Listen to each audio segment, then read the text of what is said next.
Efésios 3:8. A mim, o menor de todos os santos, me foi dada esta graça de pregar aos gentios o evangelho das insondáveis riquezas de Cristo. Vamos ter uma palavra de oração. Pai Santo, obrigado pela Tua palavra. Tua palavra, ela gera vida em nós. Tua palavra nos limpa completamente. Tua palavra, Pai, ela nos vivifica, para que assim a gente possa invocar o Teu nome.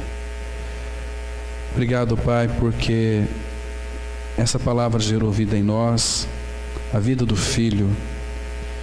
Nós estamos aqui, Pai, nesta noite, em torno da pessoa do Filho. Nossa expectativa, mais uma vez, é que algo de Cristo seja acrescentado em nós. Pai, nos dá entendimento e sabedoria para compreendermos a Tua palavra. Queremos ver, ó Pai, além da letra, a Ti tocar as Tuas profundezas, a Tua realidade, para que essa mesma realidade de Cristo em nós, ela seja uma expressão viva no nosso cotidiano, no nosso lar, no nosso trabalho, no nosso dia a dia, até mesmo, Pai, naqueles momentos que, pela nossa fraqueza, iremos ter e enfrentar situações que irão nos entristecer. Pai, mas nós sabemos que o Senhor é aquele que segura em nossas mãos e tem cuidado de nós. Obrigado porque os Teus olhos estão postos sobre os Teus filhos, filhos no qual tem o Filho habitando em si. Pai, nós entregamos nas Tuas mãos, ó Pai, essa reflexão. Nos dá discernimento espiritual, para que tudo aquilo que o Senhor tem para nós nesta noite seja revelado de uma forma que compreendamos, de uma forma desembaraçosa. Em nome do Senhor Jesus, ó Pai, nós repreendemos também toda ação contrária ao Teu conhecimento. Fala conosco, Pai. Abra os nossos ouvidos. Em nome de Cristo.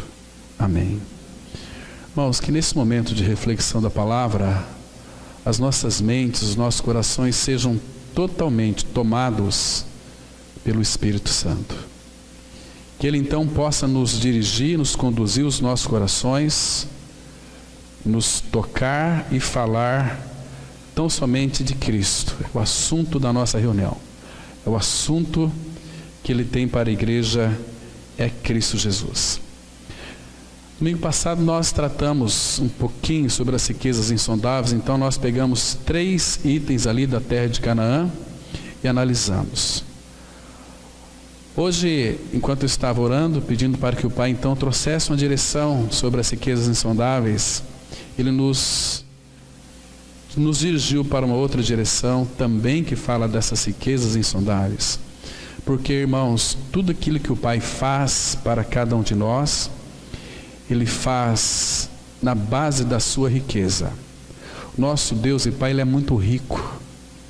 Nós fazemos parte da família celestial. Nós fazemos parte do reino dEle, o reino do Filho, onde nós somos transportados, do império das trevas para o reino do Filho do seu amor. Irmãos, então, tudo que o Pai, Ele fez na pessoa do Filho na cruz do Calvário, Ele fez baseado em suas riquezas. Riqueza da graça, riqueza do seu amor, riqueza da misericórdia e riqueza da sua glória. Tudo isso tem a ver com Ele. Ele é a essência de todas as riquezas espirituais. Filho Jesus Cristo. O que é interessante, irmãos, é que eu e você, nós fazemos parte agora desse reino. Isso é maravilhoso para nós. Viver neste mundo tão perplexo, tão complicado, tão cheio de enganos, tão cheio de violência, o desamor está reinando, mas Ele tem um testemunho aqui nesse mundo, que é a sua igreja. O testemunho é Cristo. O testemunho de Deus para a igreja é Cristo, e nós o temos, porque Ele quis que nós então o tivéssemos. Irmãos, essa carta aos Efésios é uma carta madura, é uma carta para homens e mulheres que então creram no Senhor e que almejam um crescimento, porque essa carta foi especificamente enviada para a igreja que se reúne aqui em Sidrolândia, a igreja que se reúne em vários pontos do Brasil. Então essa carta é designada com uma finalidade de nos revelar as insondáveis riquezas de Cristo. Irmãos, o que é mais interessante, Paulo está dizendo aqui, a mim o menor. Aqui, essa palavra menor, no grego, ela significa aquele que é menos, aquele que não tem, como o próprio Paulo se expressou em outra ocasião, lá em 1 Coríntios 1, de 26 a 29, desprezível.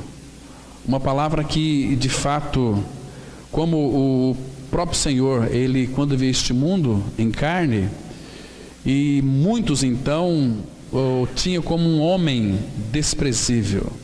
Não valorizaram, não reconheceram a sua visitação em vários pontos. Então, Paulo aqui ele diz, a mim o menor. Porque, irmãos, quando Paulo disse aqui, a mim o menor, é que Paulo, ele nem se lembrava dele, ele se esquecia dele. A mim o menor. Naquilo que concerne a mim, tanto é que o apóstolo Paulo, você pode ler todas as cartas, ele não vai falar muito a seu respeito. Quando ele fala, ele dá um testemunho da sua vida pregressa, lá em Atos 26, ele vai dizer, quanto à minha vida, todos vocês já conhecem. Se nós, por exemplo, falar, a minha vida não tem valor para nós em si mesmo, não tem. Porque se tivesse valor, ela não iria ser de fato consumida com as chamas eternas. Então, só que o único que valorizou e deu um ponto de valorização para nós, uma riqueza, uma gota, que é a riqueza da graça, foi Jesus. Ele morreu pela igreja, se entregou pela igreja. Então, o que a gente percebe aqui também, irmãos, que o apóstolo Paulo, menor de todos os santos, foi dado esta graça de pregar aos gentios. Observa aqui, irmãos, que esta é uma carta direcionada para nós aqui do Ocidente. Foi designada para judeus, mas para os gentios. Então, essa é uma carta que nós devemos ler com muita prescrição. A cada dia que passa eu particularmente tenho aprendido a ler as Escrituras agora de uma forma, com uma dedicação.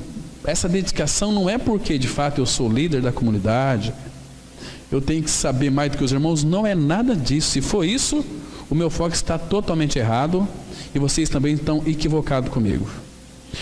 Todos nós somos, irmãos, de uma forma experiencial. Se de fato você já ganhou experiência com Cristo, você é uma carta viva de Deus, uma carta de Cristo, onde as pessoas, lógico que elas vão se lembrar da sua vida pregressa, irmãos, mas nós não podemos nos lembrar mais daquilo que nós éramos antes. O mundo vai fazer com que nós venhamos a lembrar daquilo que nós éramos. Mas agora em Cristo Jesus, primeiro, irmãos, que quando Ele de fato nos aceitou no seu Filho, o Pai, segundo lá Hebreus capítulo 8 e Hebreus 10 versículo 17, os nossos pecados foram perdoados, Ele não se lembra mais, porque doravante Ele nos vê através do sangue do seu Filho. Isso é impressionante, parece que é uma maneira estranha de Deus olhar, mas Ele nos vê através do sangue do seu Filho, aquele preço alto que foi pago lá naquela cruz, que foi vertido, aquele sangue, imagina, sangue puro, esse sangue que nos tornou os nossos pecados, que eram tão sujos, manchados, se tornaram mais alvos, mais brancos do que a neve. E não apenas isso, irmãos, Ele purificou os nossos pecados, tornou puro. Então nós nunca podemos nos esquecer disso quando, de fato, Satanás, ele vem nos acusar. Porque lembra que Jesus, lá em João 19:30, ele disse: está consumado, tudo já foi feito. Ele fez uma obra plena, perfeita, uma obra tão grande, que quando essa obra ela é contada, muitos não acreditam. O próprio profeta já disse isso, o profeta Zacarias disse isso, depois lá em Atos 13 também foi contado, porque uma obra tão grande, a gente não tem dimensão, irmãos, a obra da cruz. Ela foi tão grande, ela foi tão excepcional, que quando ela é contada, as pessoas dizem: não, isso aí é muito, isso aí acho que não foi bem assim não. Mas a Bíblia diz que foi assim. Uma obra plena e perfeita. Agora, aqui, irmãos, este evangelho para pregar aos gentios, o evangelho das insondáveis riquezas de Cristo, interessante, eu estava meditando hoje à tarde nesse texto aqui. Olha como que os arranjos de Deus, eles são tão insondáveis, inescrutáveis.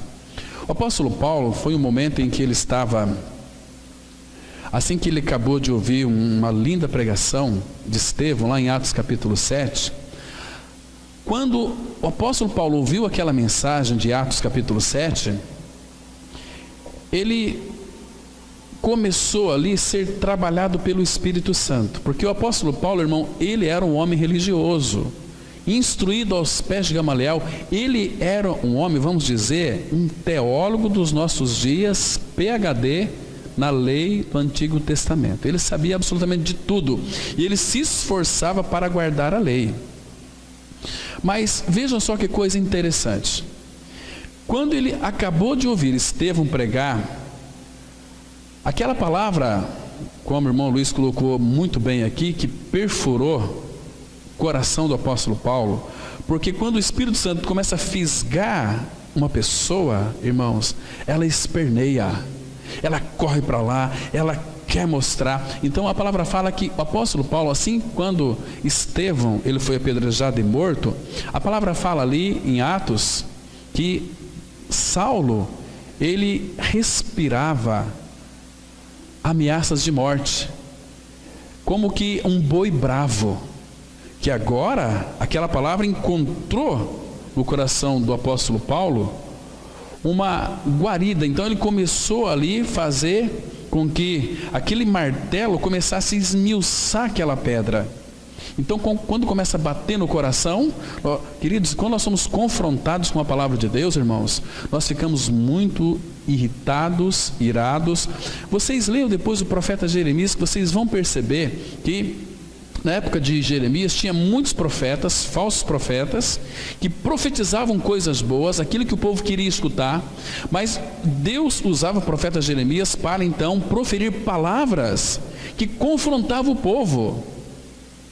Queridos, nós não gostamos de ser confrontados com a palavra, porque quando Jeremias proferia a palavra de Deus, as pessoas se voltavam contra Jeremias. Quantas vezes, meus irmãos, ministrando a palavra em estudos, em lares, depois os comentaram era o seguinte: aquele pregador veio aqui me ofender dentro da minha própria casa. E chegou um dia, foi eu e minha esposa visitar uma família, pregando ali, eles falaram para nós: olha, por favor, retira-se da minha casa, eu não quero mais você aqui. Nós pegamos a nossa Bíblia, fechamos, fomos embora. E o portão disse o seguinte: ó, nós estamos livres do sangue da tua cabeça. Porque as pessoas se revoltam contra nós. Nós não escrevemos Bíblias, temos que, se nós tivermos, cada um de nós, irmãos, que foi salvo pelo Evangelho, é um evangelista. De uma maneira ou de outra, você é uma voz de Deus. Você tem um testemunho de Cristo no seu interior. E esse testemunho de Cristo faz de você um vencedor. Tem uma esperança viva no seu coração, uma riqueza, irmãos, insondável, uma riqueza que não dá para nós perscrutarmos. Nosso Senhor é muito rico. O apóstolo Paulo então saiu, depois de ouvir aquela mensagem de Estevão, pegou cartas ali dos principais sacerdotes e saiu para prender e maltratar os cristãos. Em Atos capítulo 9, ele tem um encontro com o Senhor Jesus. O Senhor Jesus se revela a ele, aquele clarão, aquele esplendor da glória. E Saulo cai por terra, rosto em terra. E aí o Senhor foi tratar com ele: Saulo, Saulo, por que tu me persegues? Quem és tu, Senhor? Eu sou Jesus, a quem tu persegues. Claro que Saulo estava perseguindo os do caminho, mas era a sua igreja. Irmãos, depois então que o Senhor se revelou a Saulo, o nome dele foi trocado para Paulo. Aí o Senhor tinha um encargo para o apóstolo Paulo. Como ele sempre faz lembrança disso, o Espírito Santo faz questão aqui de mencionar.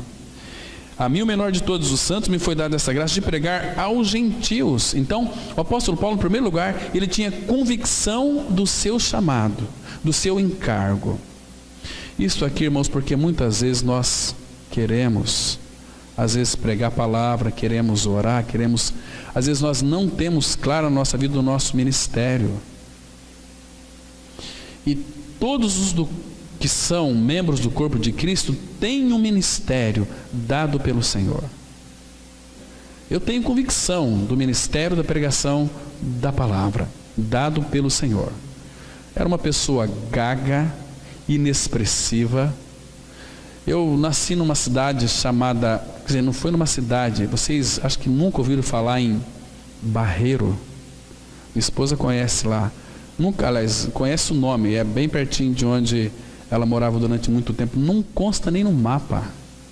Nasci ali na beira do rio Pirapó. Minha mãe me teve 5 horas da tarde em casa. Pirapó.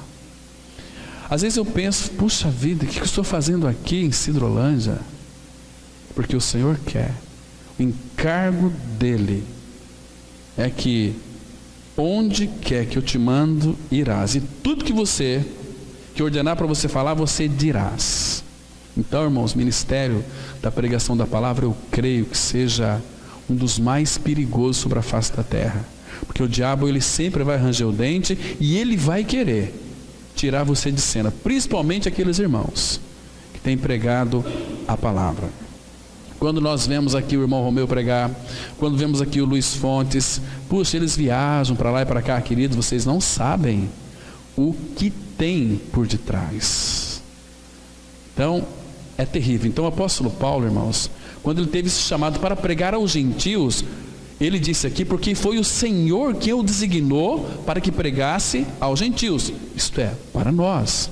Abra sua Bíblia no livro de Atos, no capítulo 9, irmãos, versículos 15 e 16. Aqui nós vamos a experiência que Paulo teve com o Senhor.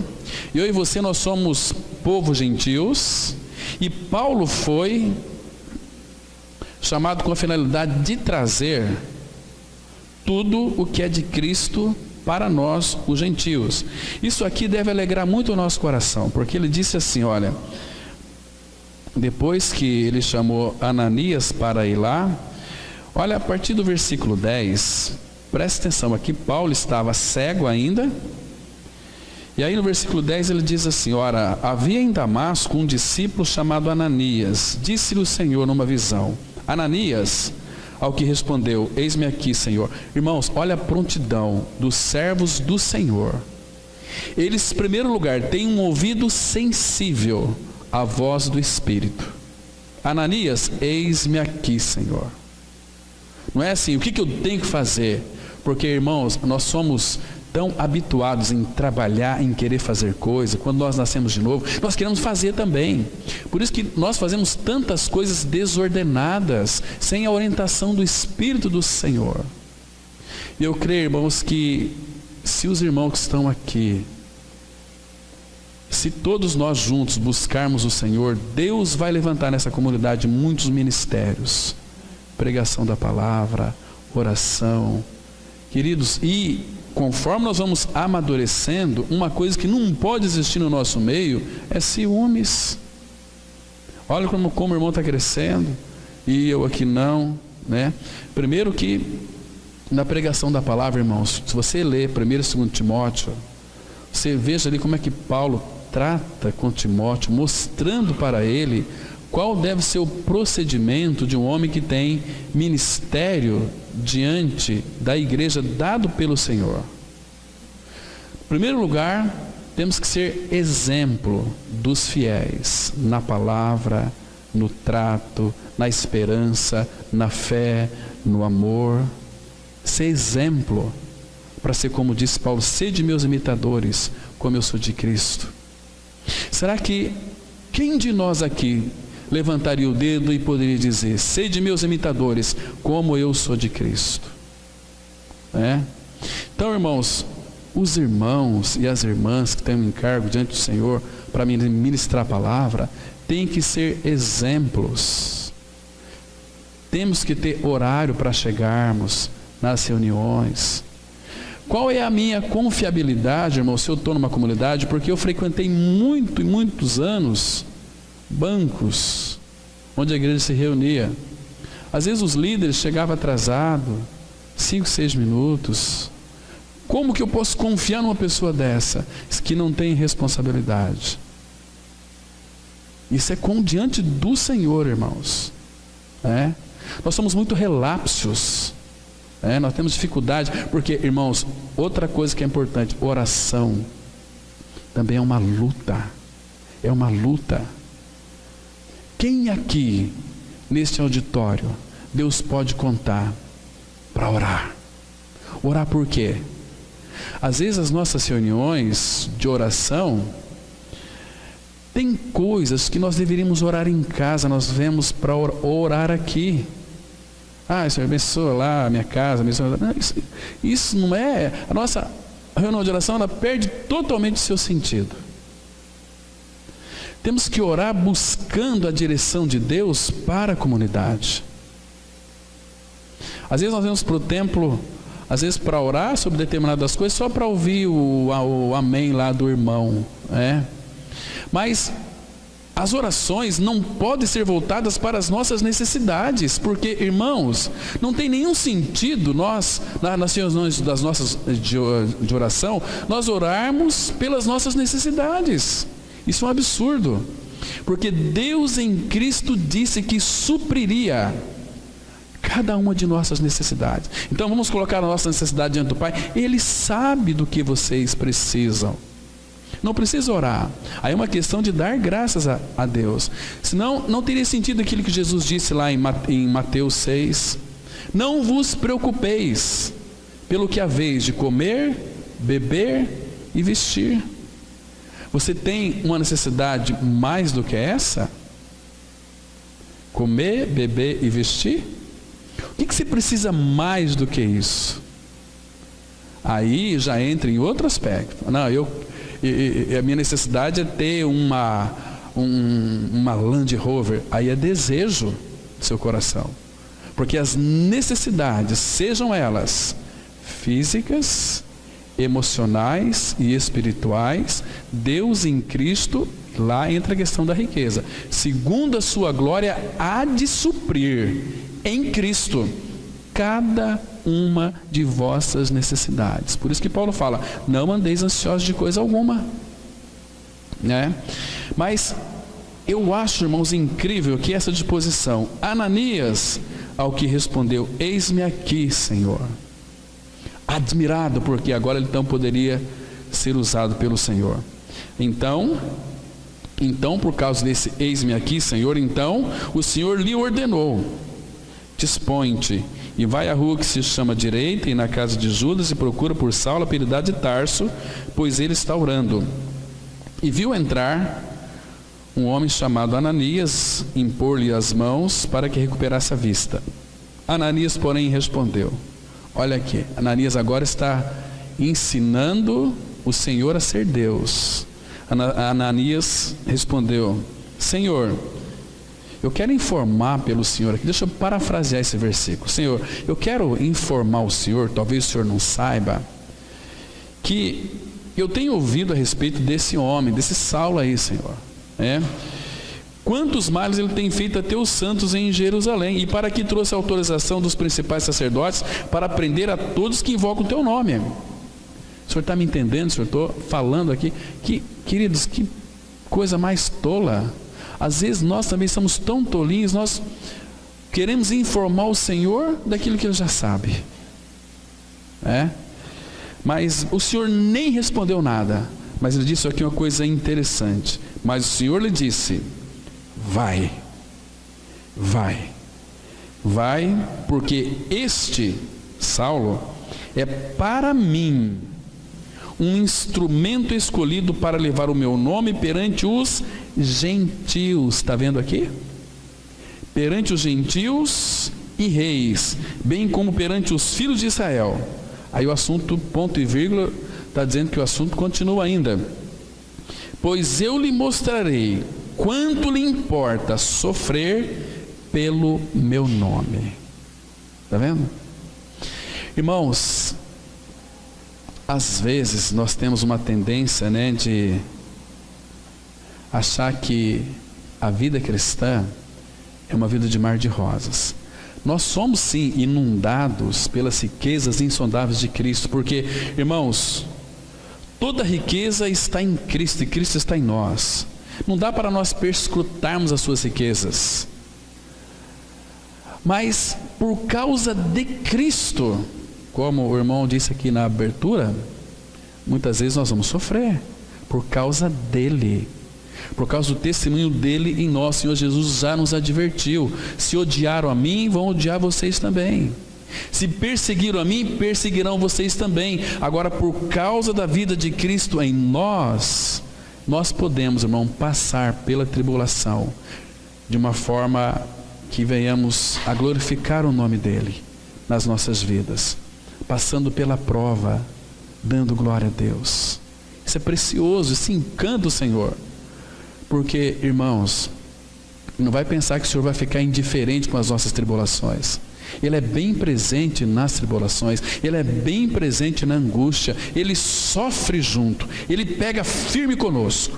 Quando Paulo diz lá em Romanos 8, que o Espírito Ele nos assiste em nossas fraquezas. A palavra assiste no original significa Ele pega firme conosco, está junto conosco, Mas nós temos feito dele a nossa vanguarda, aquele que encabeça, aquele que dirige, ou nós fazemos as coisas do jeito que nós achamos que é melhor. Nós somos muito espertos, irmãos, mas é na nossa esperteza que nós muitas vezes chafurdamos na lama. Ele quer tirar isso de nós, quer tirar toda a direção de nós, para que Ele seja então a nossa direção, seja o nosso guia. Aí a nossa vida cristã vai fazer sentido, vamos buscar a Ele. Então, eu vou mostrar para ele o quanto lhe importa sofrer pelo meu nome.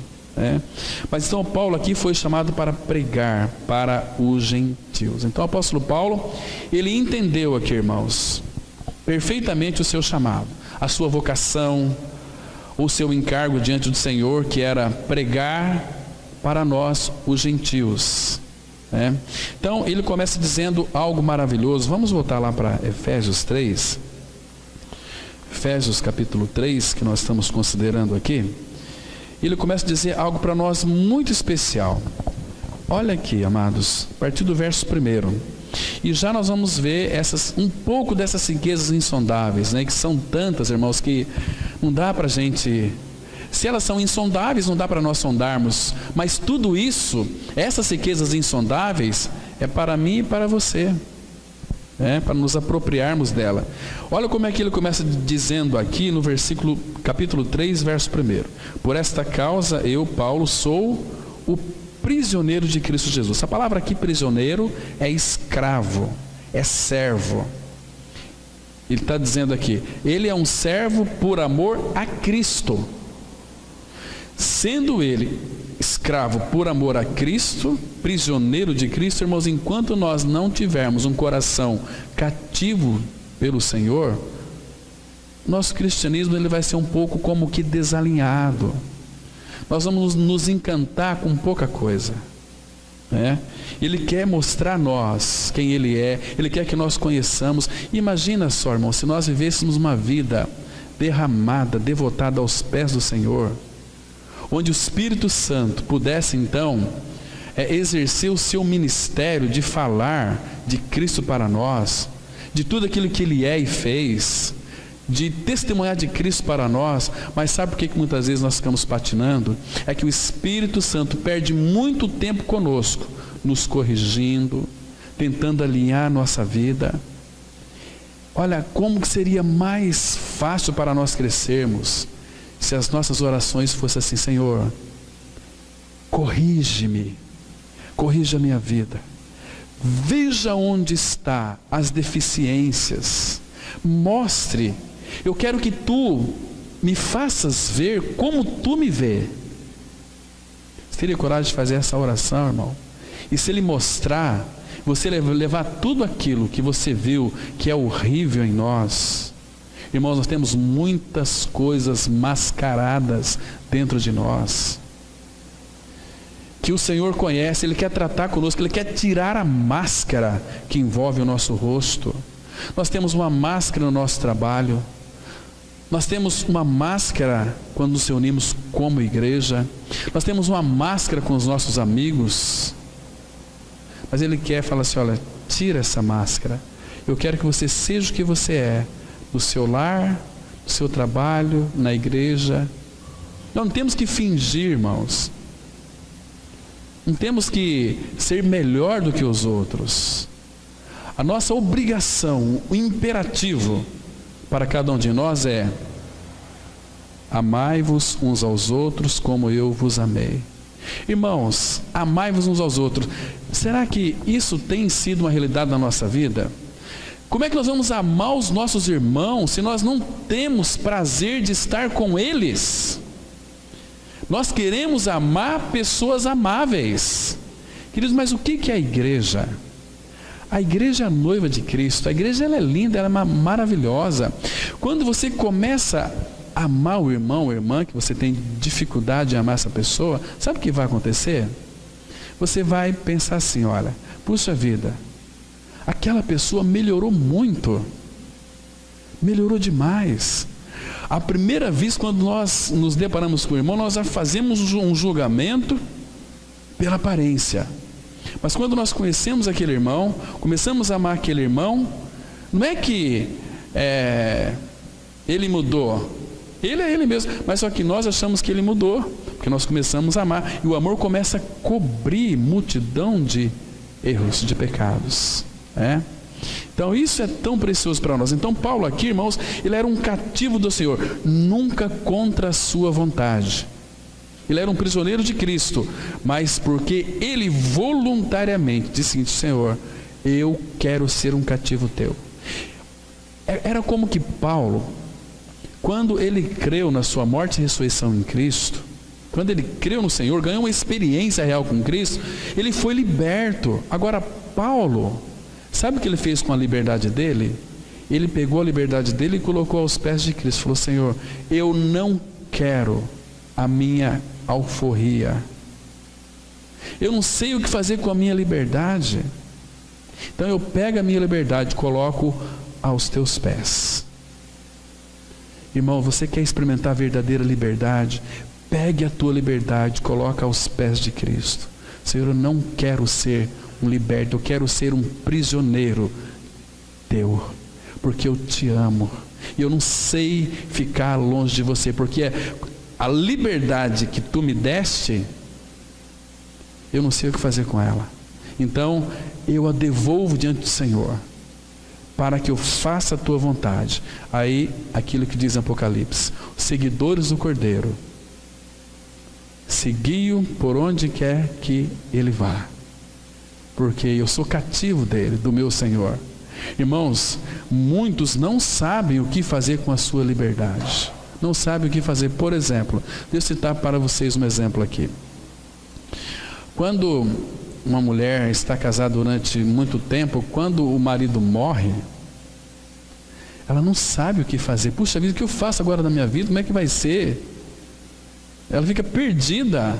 É a mesma coisa. Você está separado de Cristo. Então, Senhor, eu não quero ser um liberto assim e ficar fazendo aquilo que eu quero. Eu quero ser um cativo teu. Pega a tua liberdade, coloca aos pés de Cristo. Você vai começar a experimentar essas riquezas insondáveis. Um cativo, não forçosamente, mas isso tem que ser voluntário, tem que ser por amor a Ele. Deixa eu citar para vocês um exemplo na Bíblia. Abra sua Bíblia em Êxodo, capítulo 21. Êxodo, capítulo 21. Vamos ler alguns versículos aqui, irmãos, muito interessantes, que fala da lei dos servos, né? Olha só, observa com muita atenção. Olha que preciosidade, irmãos. Diz assim, Êxodo 21, a partir do verso 1. São estes os estatutos que lhes proporás. Se comprares um escravo hebreu... Então aqui, irmão, eu queria que você se encaixasse aqui. Se comprares, só lembrando que eu e você, nós somos comprados por um alto preço. Pertencemos a Ele agora, né? Se comprares um escravo hebreu, 6 anos servirá, mas ao 7º sairá forro de graça. Imagine esse escravo aqui. Olha, ele sabia, ele tinha lá uma lei, que depois de 6 anos, né, no 7º eu vou ter minha carta de alforria. Aquele escravo iria pegar a sua carta de alforria, sua carta de liberdade, e iria sair. Sair para onde? Para onde que ele ia? E continua aqui. Se o seu senhor lhe der mulher, e ela lhe der à luz filhos e filhas, a mulher e seus filhos serão do seu senhor, e ele sairá sozinho. Porém, se o escravo expressamente disser, olha aqui que lindo, irmãos, eu amo meu senhor, minha mulher e meus filhos, não quero sair forro. Você entende aqui, irmãos, porque Paulo disse, sou prisioneiro do Senhor Jesus? Por quê? Porque ele ganhou sua carta de alforria e ele amava o seu Senhor. Não, eu tenho aqui uma consciência de prisioneiro de Cristo. Olha que coisa mais preciosa, que coisa mais linda saber que nós somos cativos dele. Por quê? Porque amo o meu Senhor. Eu conheço. Porque, queridos, você não pode amar alguém que você não conhece, né? Então diz assim, então o seu senhor o levará aos juízes e os fará chegar à porta ou à ombreira, e o seu senhor lhe furará a orelha com uma sovela, e ele o servirá, palavrinha linda aqui, né? Para sempre, para sempre. Vocês entendem então, irmãos, porque Paulo era um prisioneiro de Cristo? Agora vamos voltar lá para Efésios capítulo 3. Efésios capítulo 3, vamos ver mais algumas coisas aqui. Então, irmãos, por esta causa eu, Paulo, você quer saber qual é a causa aqui? Você tem que ler Efésios 1, 2 e Efésios 2 até o versículo 22. Então você vai entender a causa aqui, que a gente vai ver depois qual é esta causa, que Paulo era um prisioneiro, um escravo por amor a Cristo. Então, imagina aqui.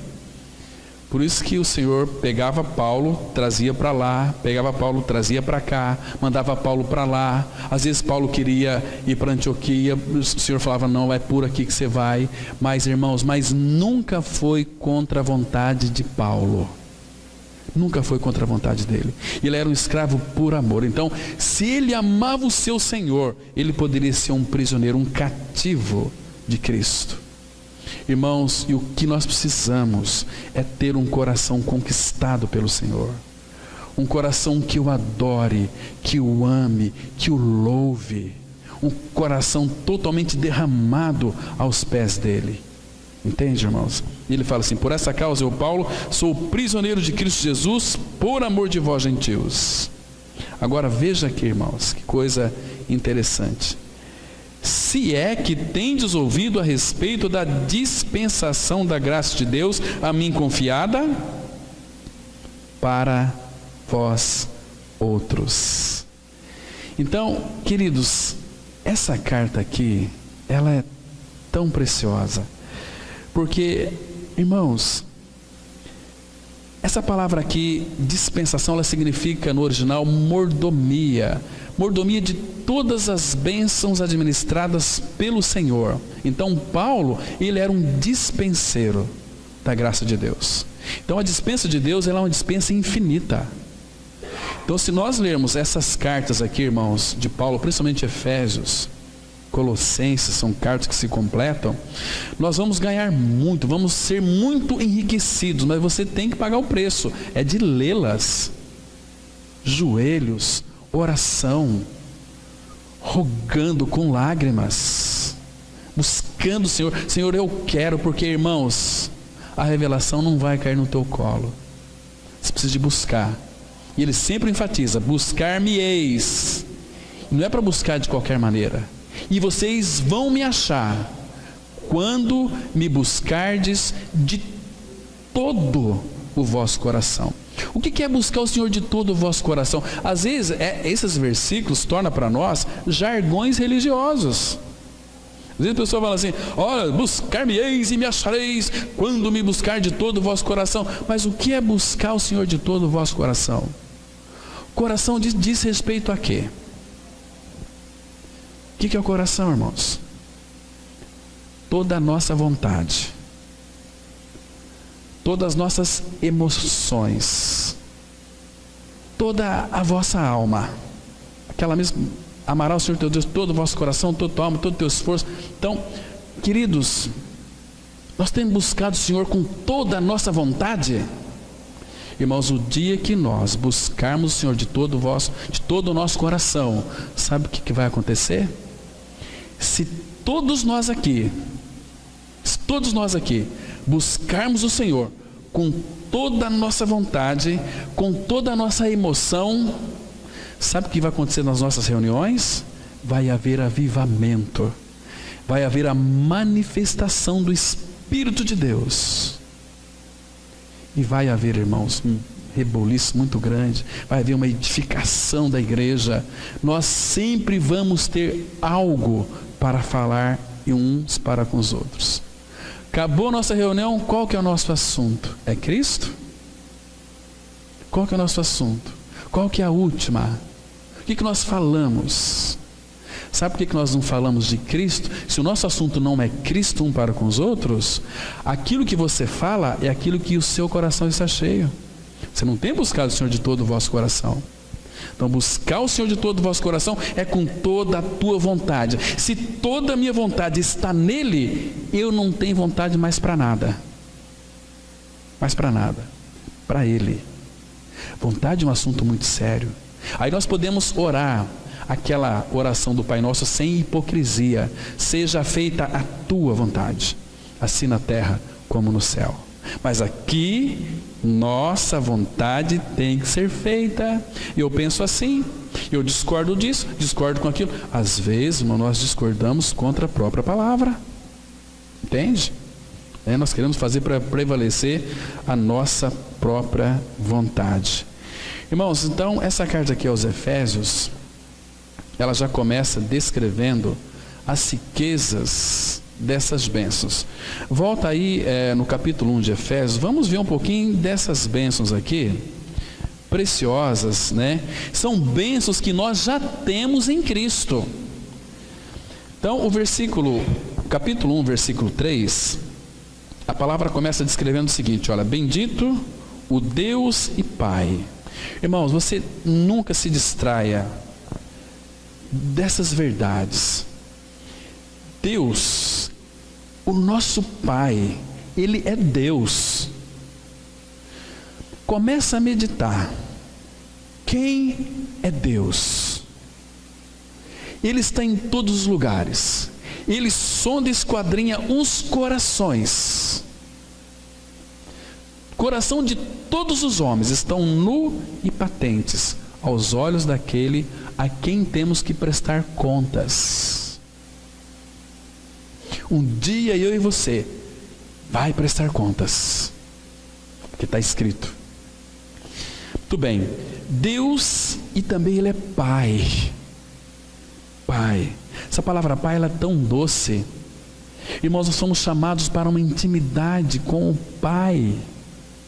Pai, nós temos um Pai que nos ama, um Pai que faz tudo por nós, irmãos, um Pai que nos corrige. Às vezes nós entramos em alguma dificuldade. Por que está acontecendo comigo? Está tudo dando errado. Às vezes o Pai está corrigindo, porque Hebreus 12:6 fala que o Pai corrige a todos quanto Ele ama. Se ama, Ele corrige. A palavra fala que Ele açoita a todo filho que recebe. Se você está sem correção, você não é filho, você é um bastardo. A palavra bastardo é um filho ilegítimo, um filho que parece, mas não é, é um denorex, parece shampoo, mas não é shampoo, parece cristão, mas não é cristão. Então, bendito Deus e Pai de nosso Senhor Jesus Cristo, que nos tem abençoado com toda sorte de bênção espiritual nas regiões celestiais em Cristo Jesus. Irmãos, só um detalhe que é importante. O evangelho das insondáveis riquezas de Cristo está falando a respeito dele, Cristo, porque nele, Ele é as riquezas insondáveis. Agora aqui ele começa a descrever quais foram essas bênçãos que nós fomos abençoados. O versículo 4 começa dizendo o seguinte: essa aqui é a primeira bênção. Insondável, irmãos, assim como nos escolheu nele. Queridos, você foi escolhido em Cristo antes da fundação do mundo. Você consegue compreender isso? Eu e você, que cremos no Senhor, fomos escolhidos antes da fundação do mundo. O que tinha, irmãos, onde você está pisando hoje? O que era? Quantas eras se passaram? Quantos séculos se passaram? Quantos 1000 anos se passaram? Antes disso você foi escolhido, antes da fundação do mundo. Essa é uma bênção maravilhosa. Ele já te via antes de você ser, ou sei lá, mas Ele já nos via. Como que é isso? Eu não sei. Só sei que Ele nos escolheu nele, em Cristo, desde a fundação do mundo. Só sei que antes da fundação do mundo eu já estava no coração dele, e você também, todos nós que cremos no Senhor. Isso, irmãos, não é assunto de religião. Isso é precioso. Nos escolheu nele antes da fundação do mundo. Para sermos crentes? Para sermos evangélicos? Claro que não. Evangélico é um termo pejorativo que pega as pessoas boas e leva direto para o inferno. Não fala na Bíblia que evangélico vai para a glória, vai para a glória. Nós encontramos aqui só filho de Deus. Então, nos escolhendo antes da fundação do mundo, é o propósito, para sermos santos. Teu chamado, se é um chamado celestial, e o nosso Pai é santo, sede santos porque eu sou santo, como que um filho de Deus não é santo? Se não é santo, ele é crente, ele é evangélico, não é filho. Filho de Deus tem que ter as características celestiais. Filho de Deus tem que ter a doçura de Cristo em seu interior, porque Ele é a doçura. Domingo que vem nós vamos ver mais sobre as insondáveis riquezas de Cristo, analisar mais alguns pontos na terra de Canaã que nós temos, que é nosso, Nos escolheu nele antes da fundação do mundo para sermos santos e irrepreensíveis. Irrepreensível significa sem falha. Irmãos, Deus não vê em nós falhas, porque Ele nos vê em Cristo. Ele vê Cristo em nós. Ele não olha para você e para mim, Ele olha para Cristo em você. Porque se Ele, diz o salmista, 130. Senhor, se tu observares iniquidade, quem permanecerá? E você sabe os teus erros que você cometeu essa semana passada aí, né? Lembra? Imagina só se Deus levasse em conta. Imagina os teus pensamentos, né? Os nossos pensamentos. Se a gente puder fazer uma pergunta: será que os meus pensamentos me afastam de Deus ou me aproximam de Deus? Sabe por que às vezes você fica tão angustiado, angustiada? Porque você começa a se afastar dele. Quem se afasta de Deus não tem prazer na comunhão do povo de Deus, entende? Leia lá depois Jeremias 2:19. Ficam pessoas amargas, buscam neste mundo prazer, felicidade. Esse mundo está podre, irmãos. Esse mundo não traz uma felicidade passageira. É aquilo que está escrito lá em Hebreus, os prazeres transitórios do pecado. É prazeroso, mas é transitório, passa, né? Então o nosso chamamento aqui, para sermos santos e irrepreensíveis perante Ele. Perante Ele. Será que hoje, se nós nos apresentássemos diante dEle, será que nós estamos com o nosso coração preparado? Deixa eu examinar meu coração aqui. Eu acho que não estou preparado, porque hoje, puxa vida, eu briguei com meu marido, briguei com minha esposa. Querido, você está olhando para você. A palavra não manda a gente olhar para nós, manda olhar para Cristo. E aquele texto, irmãos, nós não podemos esquecer da purificação dos nossos pecados. Ou então 2 Coríntios 5, 19 até o 21, que fala assim: aquele que não conheceu o pecado, Deus o fez pecado por nós, para que nele, em Cristo, fôssemos feitos justiça de Deus. Então, a justiça de Deus é Cristo, mas Cristo é a minha e a sua justiça. Então não dependa da sua justiça, dependa da justiça dele. Ele é a nossa justiça, né? Então olha aqui, irmãos, que bênção maravilhosa, escolhidos para sermos santos e sem falhas perante Ele. Agora olha o versículo 5, irmãos, olha outra bênção maravilhosa: nos predestinou para Ele.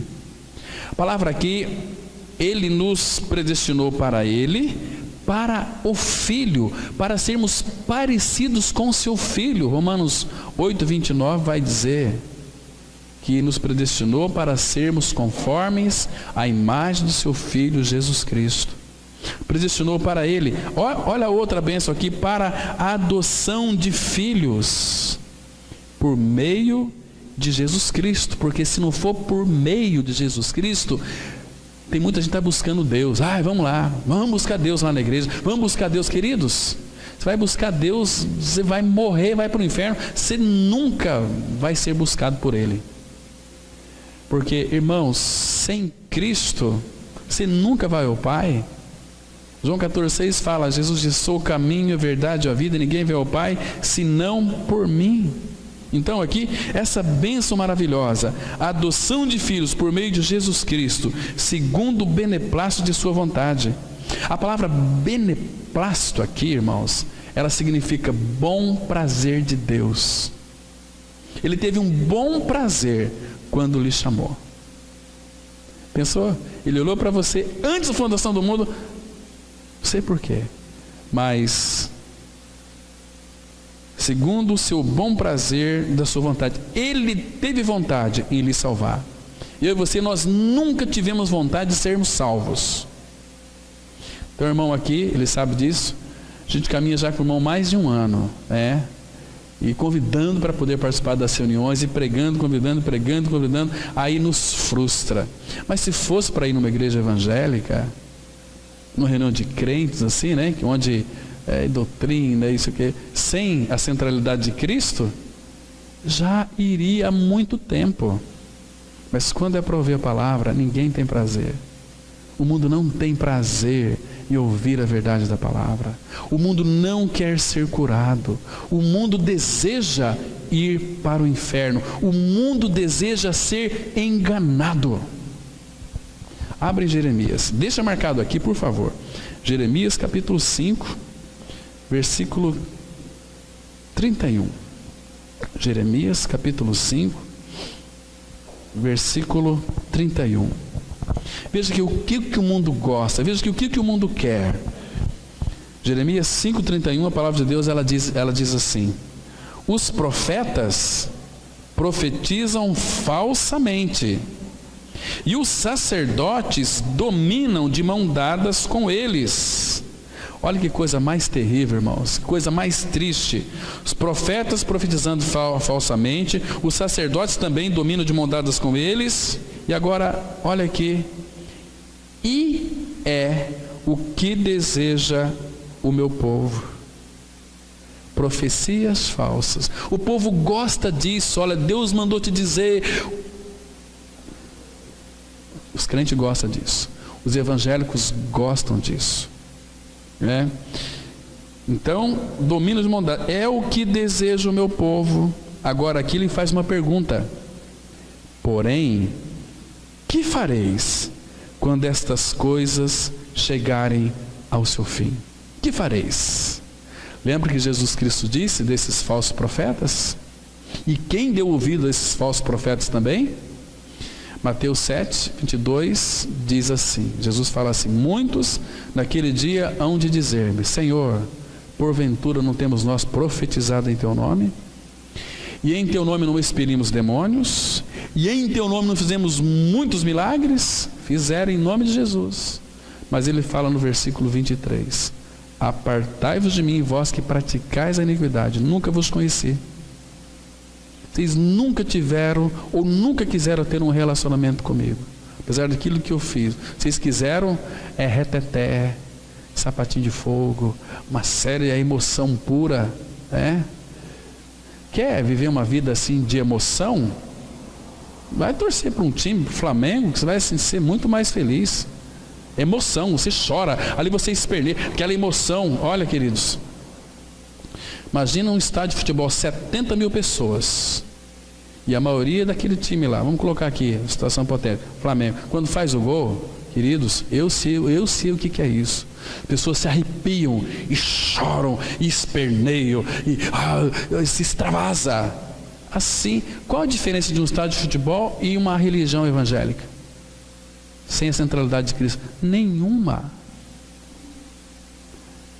As pessoas querem louvor que exalta, que arrepia, mas quando é a palavra, que loucura é essa, irmãos? Loucura é essa? Então, quando essas coisas chegarem ao seu fim, que fareis quando essas coisas chegarem ao seu fim? Irmãos, a palavra de Deus, ela é tão rica, ela é tão cheia de bênçãos. Vamos voltar para Efésios então. Vamos ver mais algumas bênçãos ali que nós temos, nós temos aqui, é para nós, é para a igreja do Senhor. Efésios 1. Então, nós vimos aqui, fomos predestinados para Ele, por meio de Jesus Cristo, segundo o beneplácito de sua vontade, foi Ele que quis que nós fôssemos salvos. Olha o versículo 7 agora, irmãos. Efésios 1:7, no qual temos a redenção. Não é que você vai ter, nós temos a redenção. A palavra redenção, no original, ela significa o seguinte: é comprar os direitos. Comprar os direitos. Esse é o significado literal dessa palavra redenção. Resgate, Ele comprou os nossos direitos. E nós pensamos que éramos livres, né, irmãos? Nós estávamos escravizados por Satanás, mortos em delitos e pecados. Imagina só, naquele poço de iniquidade, como diz Davi, Salmo 40. Ele me tirou de um lamaçal, de um tremedal de lama, e colocou meus pés, e firmou os meus pés sobre a rocha, Cristo. E Ele fez, não é você que fez, Ele que fez. Ele nos libertou do império das trevas. Todo império tem um imperador. O imperador das trevas é o diabo. Ele nos libertou do império das trevas e nos transportou para o reino do Filho do seu amor, onde temos a redenção, a remissão dos pecados. Não é maravilhoso isso? No qual temos a redenção pelo seu sangue, a remissão dos pecados. Queridos, é por causa da redenção que as ruas do céu, elas vão estar cheios de antigos prisioneiros do diabo, né? Que não por nenhum mérito próprio nosso, nós vamos encontrar já a partir de agora perdoados e livres, libertos. Então, pegue essa liberdade, coloque aos pés de Cristo. Falei, Senhor, eu quero ser escravo teu, né? Então, irmãos, agora o que é interessante, quando fala aqui, nós temos a redenção, queridos, nós temos a redenção. Vocês se lembram que, se vocês analisar com cuidado, estudar Gênesis com muito cuidado, vocês vão verificar que tudo aquilo que o Senhor criou, criou dele. Então tudo saiu dele. As sementes que tem, tudo saiu dele.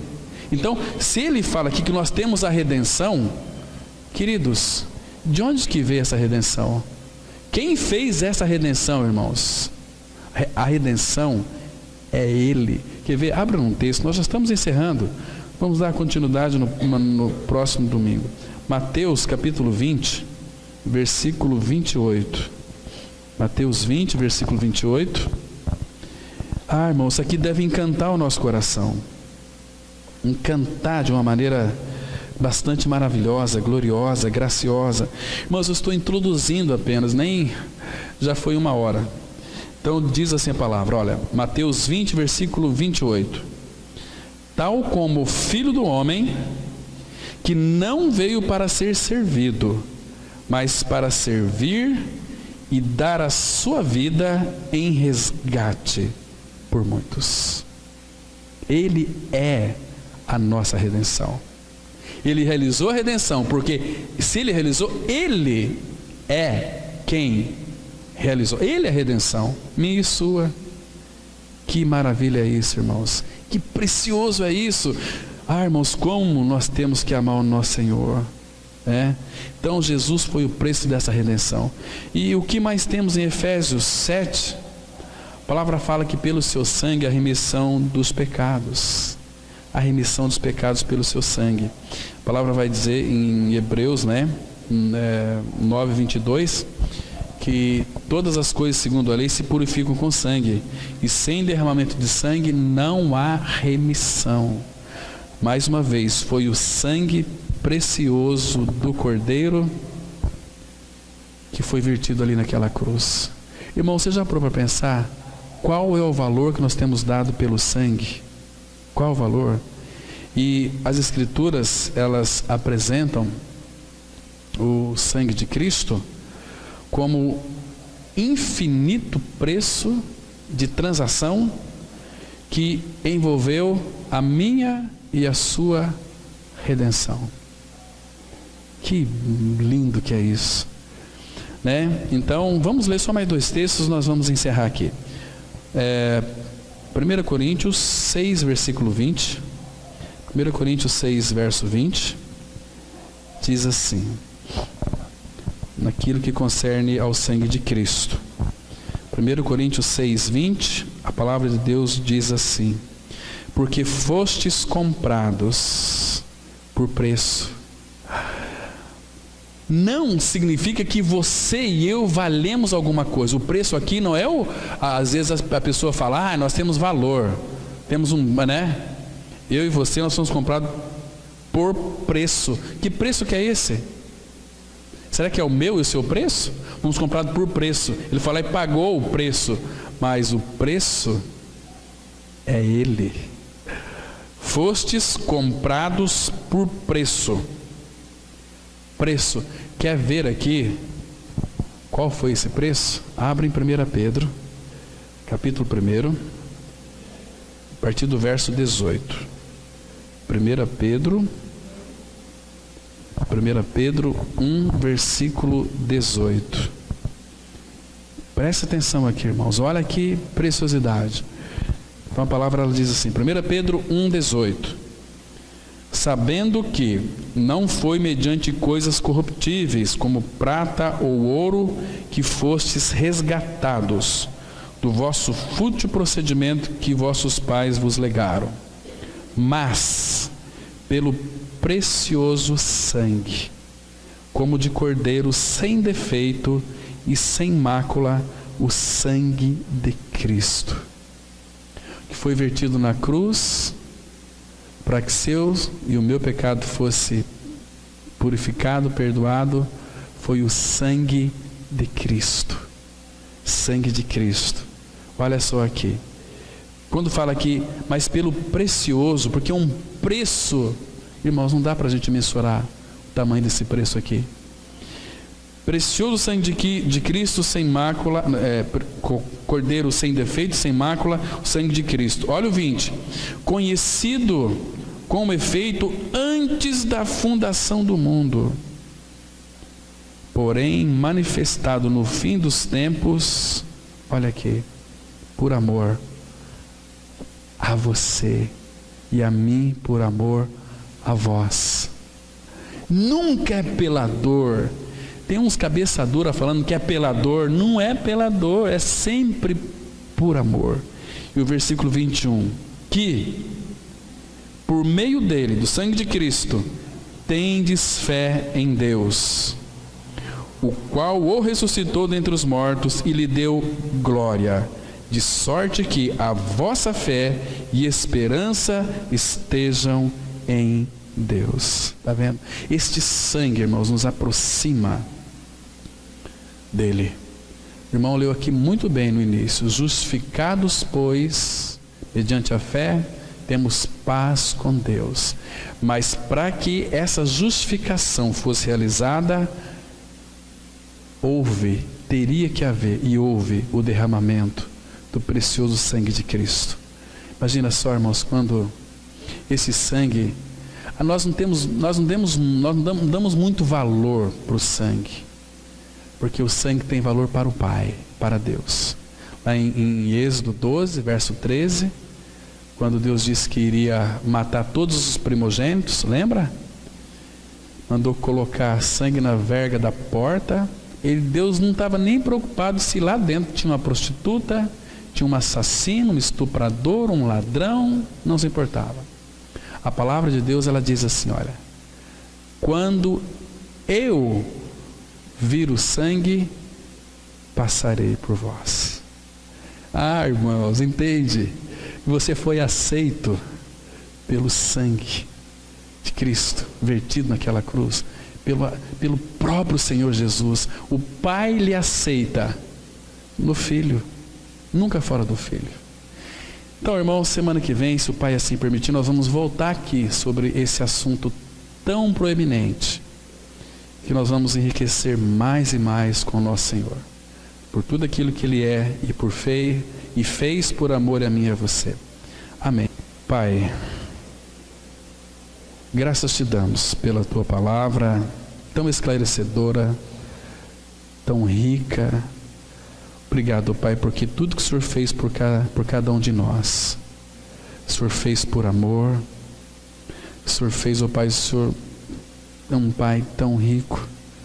O Senhor fez tudo baseado na riqueza da sua graça, riqueza da sua glória, riqueza das suas misericórdias. Obrigado, Pai, por esse tempo que passamos aqui, lendo e estudando a Tua palavra. Nos dê uma semana guardados em Teu nome, nos dê uma noite suave, tranquila e serena. Renova as nossas forças para que possamos encarar mais uma semana na Tua dependência. Leva-nos guardado para os nossos lares. Em nome de Cristo nós oramos. Amém.